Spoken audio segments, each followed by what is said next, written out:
ప్రార్థన చేసుకుందాం.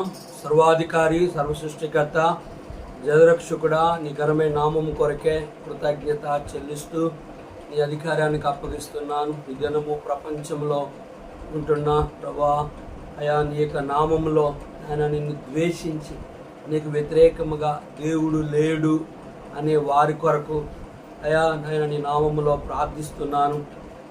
దేవుడు లేడని వారు అయా బుద్ధిహీనులు, అయా వారు అసహాయ కార్యాలు చేస్తారని చెప్పావు. అయాటి వారిలో కూడా నీ ఏర్పాట్లు ఎవరున్నారో వారిని రక్షించు. యెహోవా ఈరాని ఛానల్ ద్వారా నీ వాక్య వెలుగులో మాతో మాట్లాడమని యేసు నామములో అడిగి వేడుకుంటున్నాము తండ్రి, ఆమేన్. 522 పాట పాడుకుందాం.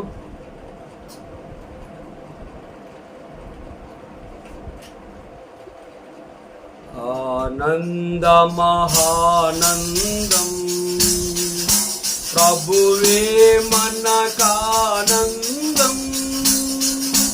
మనయందు నిలచియుండును పరలోకపు ఆనందం, మనయందు నిలచియుండును పరలోకపు ఆనందం.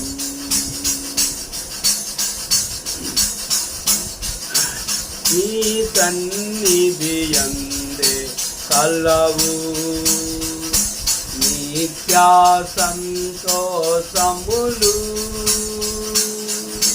నీ సన్నిధి యందే కలవు నిత్య సంతోషములు, నీ చిత్తము నెరవేర్చు వారెల్లరూ ఆనందించెదరు సదా, నీ చిత్తము నెరవేర్చు వారెల్లరూ ఆనందించెదరు సదా. ఆనందమహానందం ప్రభువే మనకానందం, మనయందు నిలచియుండును పరలోకపు ఆనందం, మనయందు నిలచియుండును పరలోకపు ఆనందం. ఆయన కొరకవమానమును మరి నిందకు పాత్రులము, ఆయన కొరకవమానమును మరి నిందకు పాత్రులము, తన వాక్యమెవరి మదియందుండును సంతోషించెదరు మిగులా, తన వాక్యమెవరి మదియందుండును సంతోషింతురు మిగులా. ఆనందమహానందం ప్రభువే మనకానందం, మనయందు నిలచియుండును పరలోకపు ఆనందం, మనయందు నిలచియుండును పరలోకపు ఆనందం.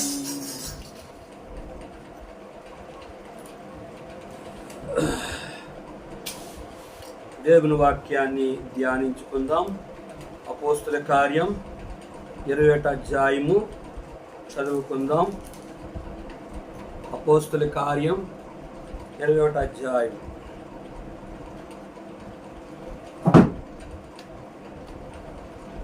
యేసు మేము వారిని విడిచిపెట్టి వాడి ఎక్కి తిన్నగా వెళ్ళి కోసునకు మరునాడు రోదునకు అక్కడి నుండి పతరణకు వచ్చితిమి.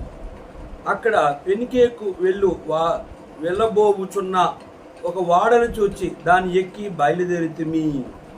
కృపాకు ఎదురుగా వచ్చి దాని ఎడమ తట్టున విడిచి సిరియా వైపు వెళ్ళి తూరులో దిగితిమి. అక్కడ వాడ సరుకులు దిగుమతి చేయవలసి ఉండెను. గ్రంథ వాగ్దానంబులన్నీ నావి, ప్రతి అధ్యాయము వరసవచనము, కాన దివ్య ప్రేమ వాగ్దానంబులు, గ్రంథ వాగ్దానంబులన్నీ నావి. ప్రభునందు ప్రియమైన దేవుని బిడ్డలారా, పరిశుద్ధులారా, దేవుని సేవకులారా, అన్యజనులైన మా ప్రియులకు ప్రభు అయిన యేసుక్రీస్తు నామములో మీ అందరికీ హృదయపూర్వక వందనాలు చెల్లిస్తున్నాను. యెహోవా ఈరే అనే ఛానల్ ద్వారా దేవుని వాక్యం వింటున్న పరిశుద్ధులకు అందరికీ, సేవకులకి, అన్యజనులందరికీ ప్రభు నామంలో మరొకసారి శుభములు తెలియజేస్తూ, కనుక మీ కొరకు మేము ప్రార్థిస్తున్నాం, మా కొరకు మీరు ప్రార్థిస్తున్నారని నమ్ముతూ దేవుని వాక్యాన్ని విందాం. 20 అధ్యాయంలో పౌలు మెడ మీద పడి, 20 అధ్యాయం 38 వచనం, పౌలు మెడ మీద పడి అతను ముద్దు పెట్టుకొని వారు వాడ వరకు సాగనంపెరి. పౌలు కొరకు వారు ఏడ్చారు, వారు ప్రార్థన చేశారు. పౌలు విషయంలో ఇక మీదట నా ముఖం మీరు చూడరని పౌలు చెప్పిన మాటకు విశేషముగా వారు దుఃఖిస్తూ వచ్చారు. పౌలుతో విషయంలో వాళ్ళు చెప్తున్నారు, మీరు యెరూషలేముకు వెళ్ళొద్దు, యెరూషలేములో మీకు బంధకములు కాసుకొని ఉన్నాయి, యెరూషలేములో మిమ్మల్ని చంపాలని చూస్తున్నారని చెప్పినప్పుడు పౌలు ఏమాత్రము సందేహించక, భయపడక, మరణ విషయంలో దుఃఖించకుండా పౌలు నేను వెళ్ళవలసి ఉంది అని చెప్పి పౌలు వెళ్ళడానికి ఇష్టపడినప్పుడు అతని మెడ మీద అతని కొరకు ప్రార్థించారు, అతని కొరకు ఏడ్చారు, అతని విషయంలో దుఃఖించారు, అతని విషయంలో మెడ మీద పడి ముద్దు పెట్టుకున్నారు, అతన్ని వాడ వరకు సాగనంపారు. అంటే ఇక్కడ ఉన్న విశ్వాసులు, దేవుని సేవకులు ఆ రోజుల్లో ఎట్లా ఉన్నారంటే ఈ రీతిగా ఆత్మీయంగా ఒకరికొకరు అర్థం చేసుకొని ఆత్మీయ తీవ్రత కలిగి ప్రభువుని సేవించేవారుగా ఉన్నారు. సేవకులు విశ్వాసులను ప్రేమించేవారుగా ఉన్నారు. విశ్వాసులు సేవకులని ప్రాణము కంటే అధికముగా ప్రేమించారు. నేటి దినాన్ని అట్టి యొక్క ప్రేమ, అట్టి ఆదరణ, అట్టి నెమ్మది సేవకులు విశ్వాసులతో కలిసి ఉండలేని వారు ఉన్నారు. విశ్వాసులు సేవకులతో కలిసి ఉండలేని వారు ఉన్నారు. ఒకరి మీద ఒకరు ద్వేషాభిప్రాయం కలిగిన వారుగా ఉన్నారు.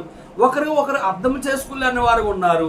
ఒకరికొకరు శత్రువులుగా ఉన్నారు. బహు కొద్ది మంది మాత్రమే దేవుని వాక్యాన్ని ఎరిగిన వారు, సేవకులు ప్రేమించేవారుగా ఉన్నారు. దేవుని వాక్యాన్ని ఎరిగిన వారు, సేవకులు కూడా విశ్వాసులని ప్రేమించేవారుగా ఉన్నారు. ఇది పౌలు మనకు నేర్పిన ఉద్దేశం ఏంటంటే మనము ఆ రీతిగా ఆత్మీయ తీవ్రత కలిగి ప్రభు బిడ్డలుగా బ్రతకల తప్ప వేషధారణ, కుట్ర, అవిధేయత, వ్యతిరేకత, బయటకు ఒకటి లోపల ఒకటి, అవి దేవునికి ఎంత మాత్రము ఇష్టమైనవి కాదు. యేసు అందరిని ఎరుగును, మనుషు యొక్క ఆంతర్యముని ఎరుగును. ప్రియ సేవకులారా, ప్రియ విశ్వాసులారా, కనుక మన జీవితంలో మనము దేవుని ఎరుగుదమని చెప్పుకొని ఎరగమన్నట్టుగా ఉండకుండా మనము హృదయపూర్వకంగా వారిని, మన శత్రువుని క్షమించి మనం వారి కొరకు ప్రార్థన చేసి, నేను నా శత్రువులైన విశ్వాసుల కొరకు, నా శత్రువులైన సేవకుల కొరకు, నా శత్రువులైన ఇరుగు పొరుగు వారి కొరకు, నా శత్రువుల రక్త సంబంధాల కొరకు రోజు నేను క్షమించి ప్రార్థన చేస్తాను.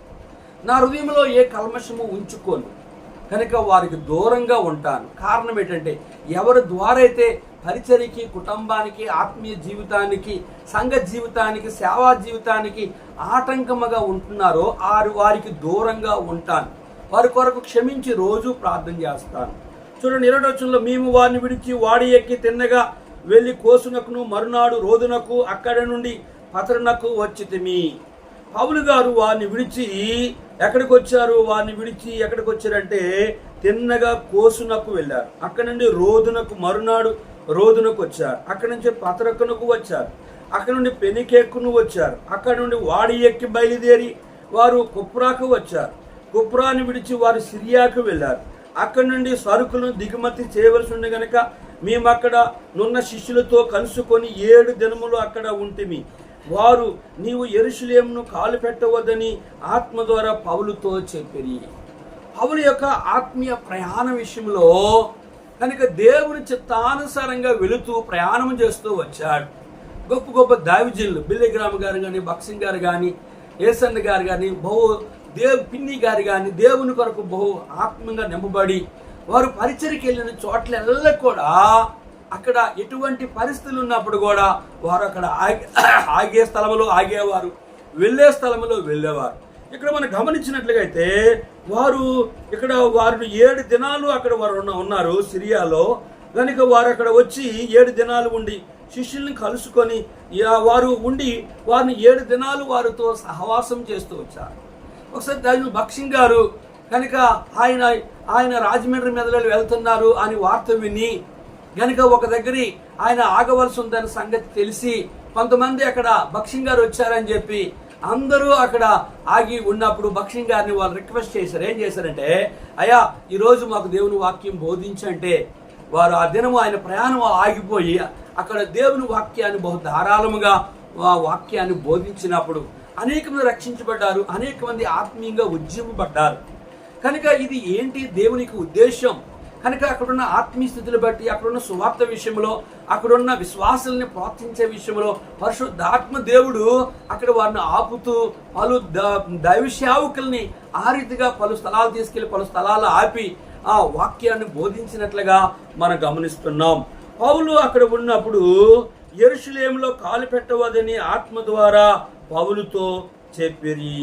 వాళ్ళు ఏం చెప్తున్నట్టు, అయ్యా మీరు యెరూషలేములో కాలు పెట్టొద్దు, కనుక మేము ఆత్మ ప్రేరేపింపబడి చెప్తున్నాం, అక్కడ మీకు బంధకములను శ్రమలను మరణము కాచుకొని ఉన్నాయన్నప్పుడు పౌలు అంటున్నాడు, ఆ దినములు గడిపిన తర్వాత ప్రయాణమే పోచుండగా భార్యలతోనూ పిల్లలతోనూ వారందరూ మమ్మును పట్టణము వెలిపిలి వరకు సాగనంపిరి. వారును మేమును సముద్ర తీరమున మోకాలని ప్రార్థన చేసి అందరి ఒకరొకరము సెలవు పుచ్చుకొని అక్కడ మేము వాడి ఎక్కి వారు తమ తమ ఇండ్లకు వెళ్ళిరి. కనుక అక్కడ దేవుని వాక్యాన్ని 7 దినాలు ఉన్నాడు, దేవుని వాక్యం బోధించారు. అక్కడ ఉన్న సేవకులు, శిష్యులు, పరిశుద్ధులు, పెద్దలు వారు ఆత్మతో ప్రేరేపించబడి అయ్యా మీరు వెళ్ళొద్దు యెరూషలేము కానీ వారు బలవంతం చేస్తూ వచ్చారు. అయితే అక్కడున్న అనేకులు కనుక భార్యలతోనూ పిల్లలతోనూ పట్టణంలో వెలుపలికి వచ్చి సాగనంపుతూ వచ్చారు. పౌలుని సముద్రం వరకు సాగనంపి సముద్ర తీరంకి వచ్చినప్పుడు వారి కొరకు మోకరించి ప్రార్థించినట్లుగా మనం చూస్తున్నాం. దాని భక్సింగ్ గారు ఆయన చివరి సమయం వరకు కూడా ఆయన శరీరం సహకరించినంత వరకు మోకరించి ప్రార్థించే అనుభవం కలిగిన దైవజనుడు. ఒకసారి ఆయనకు ఆ విమానం ఒక ట్రైన్లో ప్రయాణం చేస్తూ ఉన్నాడు. ఒక దగ్గరికి వచ్చినప్పుడు ట్రైన్ ఆగింది, భక్సింగ్ గారు దిగారు. ఒక వ్యక్తి వచ్చి అయ్యా నా కొరకు ప్రార్థన చేయండి అంటే ఆ రైల్వే ప్లాట్ఫారం మీద భక్సింగ్ గారు మోకరించారు. ఆ వ్యక్తి ప్రార్థన చేస్తున్నాడు, ఆ వ్యక్తి కూడా మోకరించారు. భక్సింగ్ గారు ప్రార్థన చేస్తుంటే చాలాసేపు భక్సింగ్ గారు ప్రార్థన చేశారు. ఆ సమయంలో ప్రార్థన అయిపోయిన తర్వాత తనతో సహోదరుడు అన్నాడు, అన్నా మీరు ఎంతసేపు ప్రార్థన చేస్తారటమ్మా, ట్రైన్ వెళ్ళిపోతే ఏం జరుగుతుందంటే ఆ ట్రైన్ డ్రైవరే మోకరించి ప్రార్థనలో ఉన్నాడు అంటే ఆయన ఆశ్చర్యపోయాడు. ప్రియా సహోదరుడా, ఎచ్చోటైనా దేవుని సేవకులుగా అవసరతను బట్టి మోకరించి ప్రార్థన నేర్పించింది భారతదేశంలో ఇతర దేశాల్లో ఎవరంటే మొదటి వ్యక్తి దైవజనుడు భక్సింగ్ గారు. కనుక ఈరోజు సేవకులుగా విశ్వాసులుగా అనేక మంది పలు చోట్ల కానీ సంఘంలో కానీ అనేక స్థలాల్లో కానీ మోకరించలేని వారంగా మనం కనబడుతున్నాం. మనం సిగ్గుపడాలి. కనుక దైవజనుడు భక్సింగ్ ఇక్కడ పౌలు గారు కూడా ప్రార్థన చేసి సెలవు పుచ్చుకొని వారు వాడి ఎక్కి వెళ్ళారు. అక్కడ వారితో ప్రయాణమై వచ్చిన వారు వారి స్థలాలు వారి గృహాలకి వారు వెళుతూ వచ్చారు. మేము తూరు నుండి బయలుదేరి ప్రయాణం ముగించి తొలెమాయికు వచ్చి సహోదరులను కుశలమడిగి వారి యొద్ద ఒక దినముంటిమి. మరునాడు మేము బయలుదేరి కైసరికి వచ్చి 7గురిలో ఒకడును సువార్తకుడకు పిలుపు ఇంట ప్రవేశించి అతని యొద్ద ఉంటిమి. కన్యకలుగా ఉన్న 4 కుమార్తెలు అతని కుండిరి, వారు ప్రవచించేవారు. మేము అనేక దినములు అక్కడ ఉండగా అగబ్బు అను ఒక ప్రవక్త యూదయా నుండి వచ్చెను. అతడు మా యొద్దకు వచ్చి పౌలు నడికట్టు తీసుకొని తమ చేతులను కాలును కట్టుకొని యెరూషలేములో యూదులు ఈ నడికట్టు గల మనుషుని ఇలాగ బంధించి అన్యజనుల చేతికి అప్పగించరని పరిశుద్ధాత్మ చెప్పుచున్నాడనను. ఈ మాట వినినప్పుడు మేమును అక్కడ వారును యెరూషలేముకు వెళ్ళవద్దని అతను బతిమాలుకొంటిని గాని. కానీ ఇక్కడ చూసినట్లయితే వారు ప్రయాణమై ఎక్కడికి వచ్చారు, తొలెమాయికి వచ్చారు. అక్కడి నుంచి వారు ప్రయాణమై వచ్చి మరునాడు కైసరికి వచ్చారు. కైసరి నుంచి ఫిలిప్పికి వచ్చారు. కనుక అక్కడ వచ్చినప్పుడు అక్కడ కైసరిలో ఫిలిప్పు అనే ఒక సేవకుడు ఉన్నాడు, ఒక సంఘ పెద్ద ఉన్నాడు. ఇతనికి 4 కుమార్తెలు ఉన్నారు. ఈ 4 కుమార్తెలు ప్రవచించేవారు. ఎవరండి? ప్రవచించేవారు. కనుక ఆ రీతిగా వారు దేవుని యందు భయభక్తులు కలిగి విశ్వాసం కలిగి వారి కన్యకులు అంటే పరిశుద్ధ జీవితం. ప్రవచించేవారు అంటే వారు పరిశుద్ధాత్మతో నింపబడి దేవుడు ఏది చెప్పితే అది ప్రజల క్షేమము కొరకు చెప్పగలిగే వారుగా ఉన్నారు. మనం పాత నిబంధన కాలంలో చూస్తే కనుక ప్రవచించే ప్రవక్తలు ఉన్నారు, అబద్ధ ప్రవక్తలు కూడా ఉన్నారు. కానీ ఈ 4 కన్యకల్లో 2 తత్వాలు ఉన్నాయి. ఒకటి కన్యకలు పరిశుద్ధులు, రెండోది వారు ప్రవచించేవారు. కనుక ఆ రీతిగా వారు తండ్రికి సమాజం ఎదుట మంచి సాక్ష్య జీవితాన్ని కలిగి ఉన్నారు. ఇది మనకేం నేర్పుతుంది అంటే మన పిల్లలను మనం కన్యకలుగా పెంచడం, మనం ఉపదేశించాలి, బోధించాలి, ఖండించాలి, గద్దించాలి, బుద్ధి చెప్పాలి. కనుక తండ్రిగా తల్లిగా నువ్వు దేవుని వాక్యం చేత వారిని సిద్ధపరచాలి. అయితే వారు నిన్ను కానీ నీ దేవుని కానీ మోసం చేస్తే ఒక తండ్రిగా ఒక తల్లిగా నీవు నేను ఏమీ చేయలేము. కనుక ఇక్కడ రెండో విషయం మనం గమనించినట్లయితే పౌలు మేము అనేక దినములు అక్కడ ఉండగా కొద్ది దినాలు పిలుపు ఎంటా ఉంటూ ఆ ప్రాంతంలో పౌలు అక్కడ ఉన్న విశ్వాసాలని సంఘమును నడిపించిన పెద్దలని ఆత్మీయంగా ప్రోత్సహించిన దినాల్లో అక్కడికి ఒక వ్యక్తి వచ్చాడు. అతడు ప్రవక్త.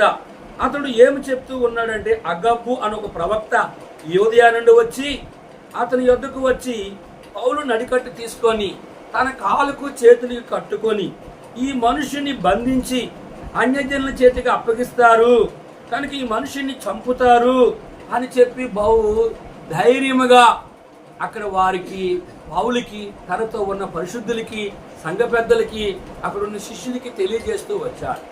కనుక ఈ మాటలు విన్నవారు పౌలుని ఏమంటారు, అయ్యా మీరు యెరూషలేముకు వెళ్ళవద్దని అతను బతిమాలుకుంటూ వచ్చారు. గమనించారా ప్రియా సహోదరుడా?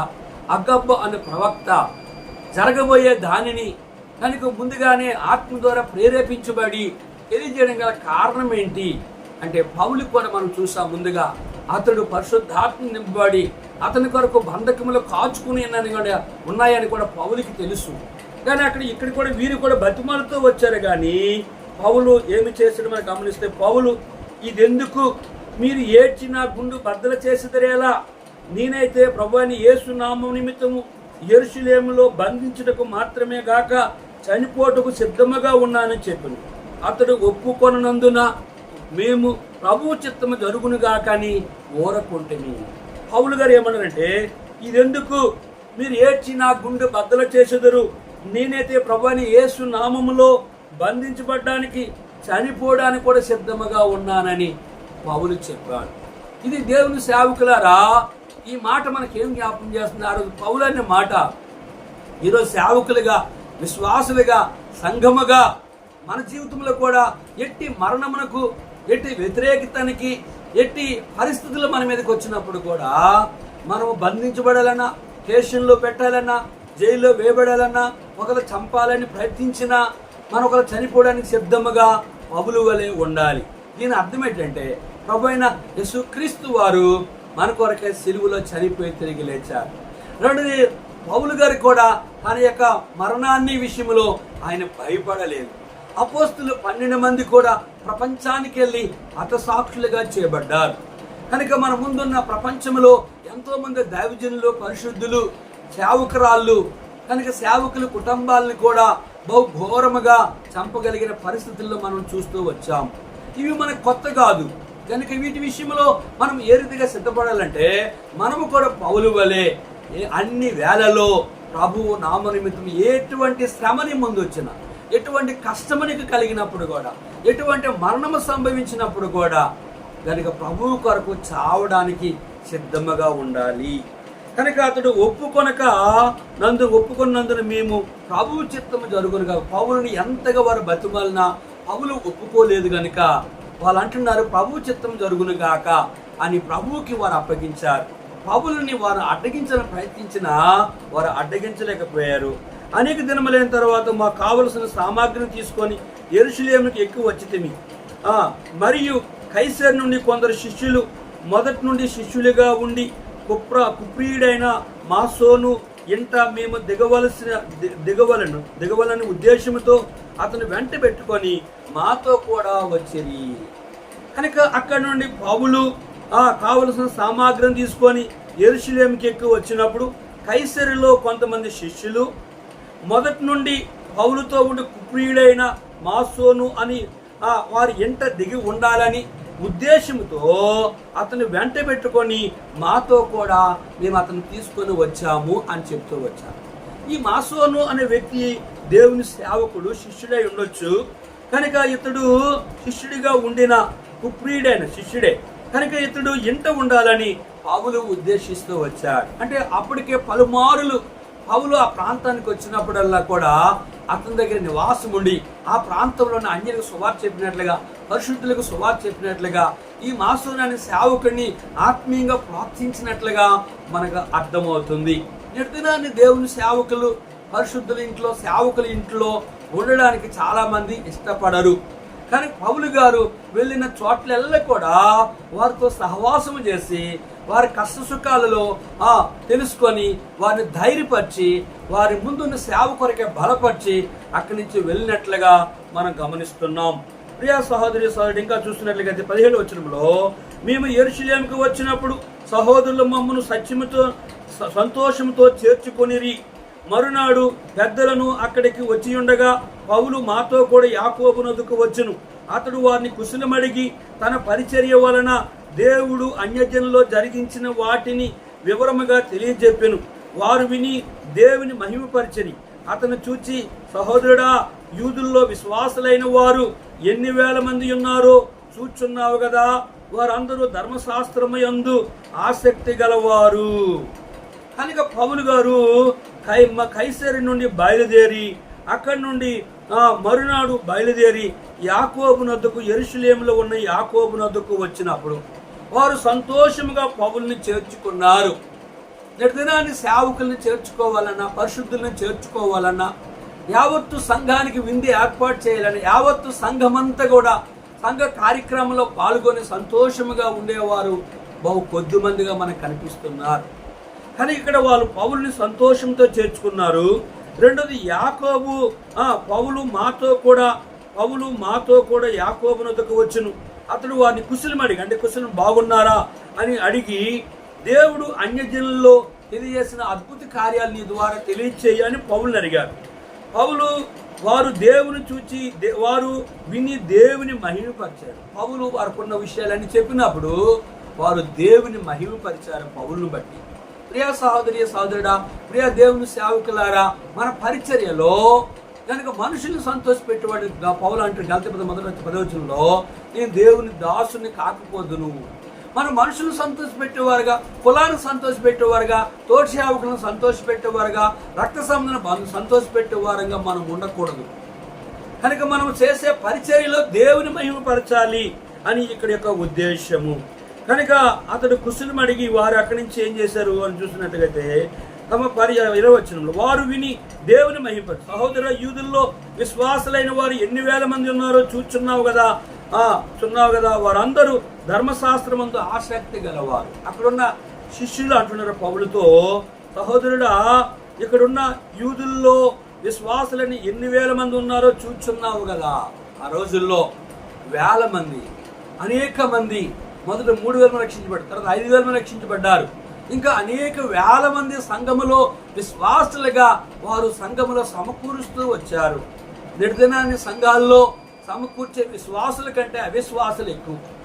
కనుక నిర్దిన సంఘములో విశ్వాసుల కంటే అన్యజనులు ఎక్కువ మందిగా వచ్చి వారి యొక్క అవసరాల కొరకు, వారి స్వస్థత కొరకు, వారి యొక్క ఆ సమస్యల కొరకు వచ్చేవారు అనేకలు కనబడుతున్నారు.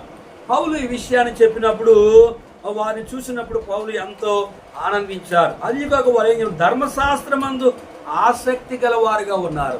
పంచకాండాల విషయంలో ఆదికాండం, నిర్గమకాండం, లేవికాండం, సంఖ్యాకాండం, ద్వితోపదేశ కాండము, ఈ పంచకాండాల ధర్మశాస్త్రాలు, ఈ ధర్మశాస్త్ర వాక్య విషయంలో అక్కడున్న పరిశుద్ధులు ఆసక్తి కలిగిన వారుగా ఉన్నారు.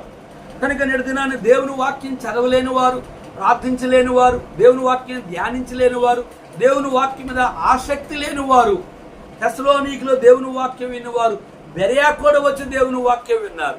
పౌలు శీల చెప్పిన దేవుని వాక్యము అలాగున్నవో లేవని పరిశోధించేవారుగా ఉన్నారు. ప్రియ సహోదరి సహోదరుడా, దేవుని వాక్యాన్ని బహు స్పష్టంగా అర్థం చేసుకుని చదవగలిగి ఆ వాక్యాన్ని అంగీకరించి వాక్యానుసారం జీవితాన్ని మనం జీవించాలి.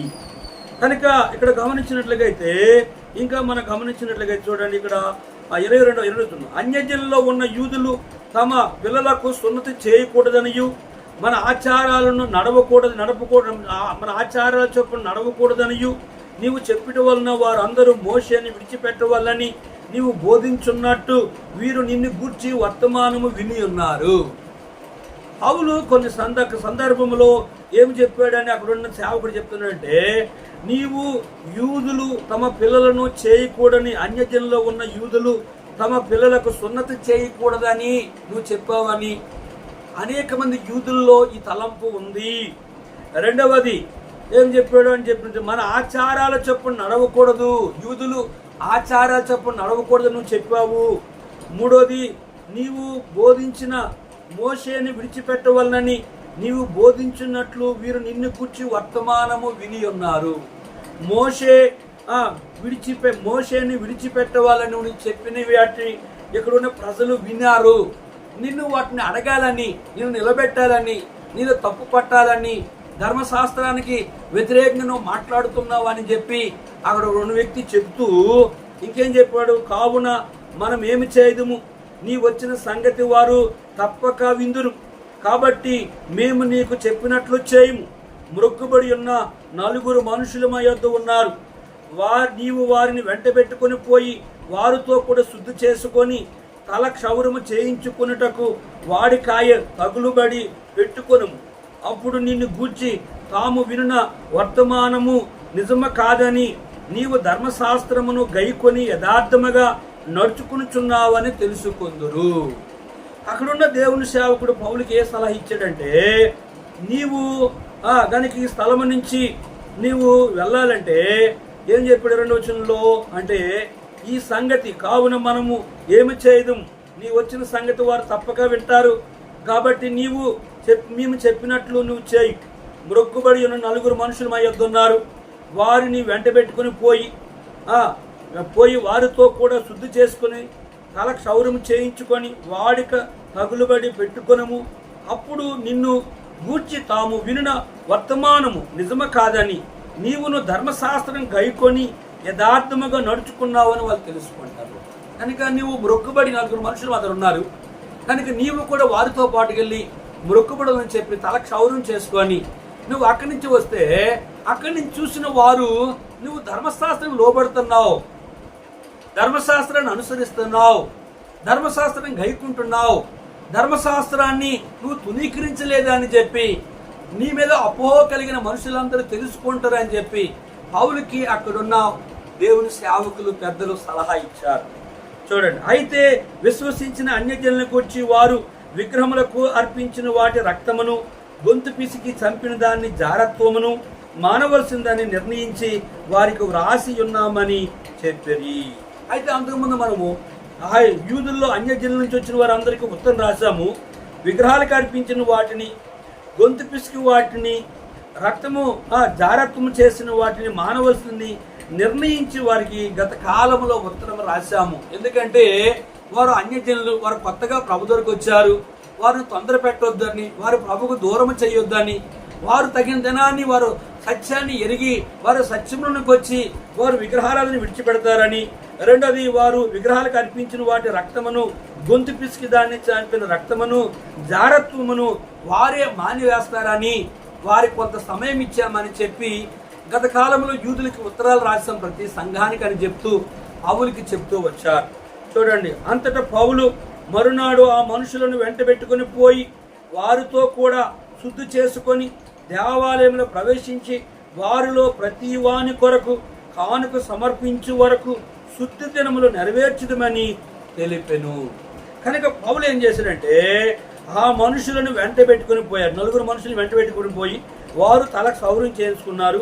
పౌలు కూడా తల క్షౌరం చేయించుకున్నాడు. తమ శుద్ధి తల దేవాలయంలో శుద్ధి చేసుకున్నారు. వారిలో ప్రతి వాను కానుకలు సమర్పించి శుద్ధి దినములు నెరవేర్చు దినము వరకు కూడా పౌలు వారితో ఉన్నాడు. ఇది చూసిన యూదులు కనుక పౌలు ధర్మశాస్త్రాన్ని వ్యతిరేకించలేదు, మోషేని వ్యతిరేకించలేదు, కనుక వారు యూదుల ఆచారాలు వ్యతిరేకించలేదు, యూదులు సున్నతి పొందకూడదని ఆచరించలేదు, ఆచారముగా చెప్పలేదు అని వాళ్ళు గ్రహిస్తారని చెప్పి అక్కడున్న దేవుని సేవకులు ఈ విషయాన్ని పౌలుకి స్పష్టంగా వివరించారు. ప్రియ సహోదరి సహోదరుడా, ప్రియ విశ్వాసులారా, ప్రియ దేవుని సేవకులారా, కనుక పౌలు వెళ్ళిన ప్రతి చోట కూడా తనకి కఠినమైన సమస్యలు వచ్చినప్పుడు, దేవుని మీద ఆధారపడినప్పుడు, దేవుడు ఎవరినో ఒకరిని రేపి తనకి సహాయము, తనకి సలహాలు ఇచ్చే, తనకి కాపాడే పరిస్థితులు మనం గమనించాం. కనుక దీని అర్థం ఏంటి అంటే, మన ఎడల మనము దేవుని కొరకు బ్రతికినప్పుడు, ఆయన కొరకు సేవ చేసినప్పుడు, ఆయన కొరకే మనం చావడానికి సిద్ధపడినప్పుడు, దేవుడు మన పక్షం ఉండగా మనకు విరోధి అవడు. కనుక మన విరోధులు సైతము వారిపై దేవుడు మనకు విజయం ఇవ్వాలంటే, మన శత్రువులైన విశ్వాసులు కానీ, మన శత్రువులైన సేవకులకే కానీ, మన శత్రువులైన రక్త సంబంధులు కానీ, మన శత్రువులైన అన్యజనులు కానీ, మన శత్రువైన మన ఇంటి వారే కానీ ఎవరికి మనము కీడు హాని తలపెట్టకూడదు. మేలు చేసేవారు దేవుని సంబంధులు, కీడు చేసిన వారు దుష్టిని సంబంధులు. చాలామంది సేవకులు, చాలామంది విశ్వాసులు కనుక ఇతరులకు కీడు చేయడం అలవాటు, ఇతరులకి హాని చేయడం అలవాటు, సంఘాలకి విశ్వాసులకి హాని చేయడం అలవాటు, అన్యజనులకి హాని చేయడం అలవాటు. నువ్వు నష్టపోయినా పర్వాలేదు, కనుక నీ జీవితంలో సమస్యలు వచ్చినా పర్లేదు, కష్టం వచ్చినా పర్లేదు, కానీ నువ్వు ఎవరికి హాని చేయవద్దు. పౌలు రక్షించబడిన నాటి నుంచి చనిపోయినంత వరకు కూడా పౌలు ఎవరికి హాని చేయలేదు. గొప్ప గొప్ప దైవజనులు నష్టపోయారు, కీడును సహించారు, శ్రమను సహించారు. కనుక వారి జీవితాల్లో అనేకమైన పరిస్థితులు గుండా వెళ్ళినప్పుడు కూడా వారు ప్రభువుకు లోబడి, వారు ఆత్మానుసారంగా జీవించి ప్రభువు చిత్తానికి వారి విధేయత చూపినప్పుడు ప్రభు అట్టి వారిని అంటాడు, బల నమ్మకమైన మంచి దాసుడా, మంచి దాసుడా. కనుక సోమరమైన చెడ్డ దాసుడా, చెడ్డ సేవకుడా, చెడ్డ విశ్వాసి, నీ మనస్సాక్షి నీ మీద దోషారోపణ చేస్తూ ఉంటుంది. కనుక హెబ్రీ పత్రిక 10వ అధ్యాయంలో ఒక మాట చదివి ముగిస్తాడు.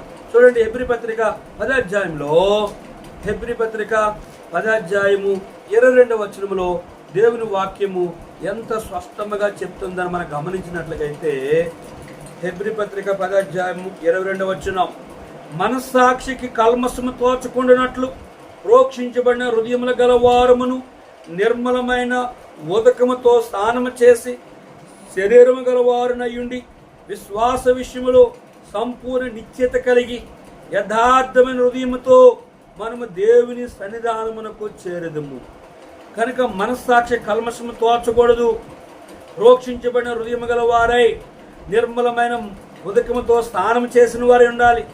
శరీరములు గలవారై ఉండి విశ్వాస విషయంలో సంపూర్ణ నిశ్చయత కలిగి యథార్థ హృదయముతో మనము దేవుని సన్నిధానికి చేరాలి. కనుక ఈ రీతిగా ఎల్లప్పుడూ కూడా నీ మనస్సాక్షిని మీద దోషారోపణ చేయకుండా, ఏ సేవకునికి కానీ, ఏ విశ్వాసకి కానీ, ఏ సంఘానికి కానీ, ఏ అన్యులకే కానీ, ఇంటి వారికే కానీ, బంధువులకే కానీ, ఏ శత్రువులు కూడా ఫలానా సేవకు నాకు కీడు చేశాడు, ఫలానా విశ్వాసం నాకు కీడు చేశాడు అని నీ గురించి చెప్పకూడదు. కనుక వాళ్ళు నీ గురించి దుష్ప్రసారం చేస్తే చేయొచ్చు. శత్రువులు దుష్ప్రసారమే చేస్తారు తప్ప, నువ్వు మంచివాడు అయినా, నువ్వు వాళ్ళకి హాని చేయకపోయినా హాని చేసేవని చెప్తారు తప్ప, విశ్వాసులే నిజమైన విశ్వాసం, నిజమైన సేవకులు, ఆ సేవకుడు ఆ విశ్వాసం నాకు హాని చేయలేదు. కనుక అటువంటి నిర్మలమైన మనస్సాక్షి కలిగిన వారమై, వాక్యము చేత ఉదక స్థానము చేయబడిన వారమై, యథార్థమైన హృదయముతో దేవుని సన్నిధానం చేరి హృదయశుద్ధి గలవారు ధన్యులు, వారి దేవుడు చూచుతారు. అప్పుడే పరిశుద్ధాత్మ దేవుడు నీతో ఉంటాడు. ప్రార్థన చేసుకున్నాం. సర్వాధికారి, కొన్ని మాటలు మా ప్రియులు విన్నారు. నీ ఏర్పాట్లు ఉన్న వారిని అయా ఆత్మీయందు ఆయన తీవ్రత కలిగి నీ సేవించి, ఎవరికే కానీ సేవకుడిగా విశ్వాసులుగా కీడు చేసేవారుగా కాకుండా మేలు చేసేవారుగా అయా వారిని సిద్ధపరచు. పరులు పాపములో పాలువారు కాకుండా అవిశ్వాసులు, వ్యతిరేకమైన సేవకులు అయా ఆయన మంచిని చెడుగా ప్రసారం చేసే వారిని క్షమించు, వారిని రక్షించు, నీ రక్తంలో కడగమని యేసు నామములో అడిగి వేడుకుంటున్నాం తండ్రి, ఆమేన్. మన పరమ తండ్రి దేవుని ప్రేమయు, కుమారుని యేసు క్రీస్తు వారి కృపయు, పరిశుద్ధాత్మక అన్య సహవాసం తను ప్రేమించు వారికి కూడిన మనకు తోడుండి ఆశీర్వదించునుగాక. ఆమేన్. ఆనందమానందమాయను ఆనంద మహానందం, ప్రభువే మనకానందం, మనయందు నిలచియుండును పరలోకపు ఆనందం, మనయందు నిలచియుండును పరలోకపు ఆనందం. అందరికీ ప్రైజ్ ది లార్డ్. వందనాలు.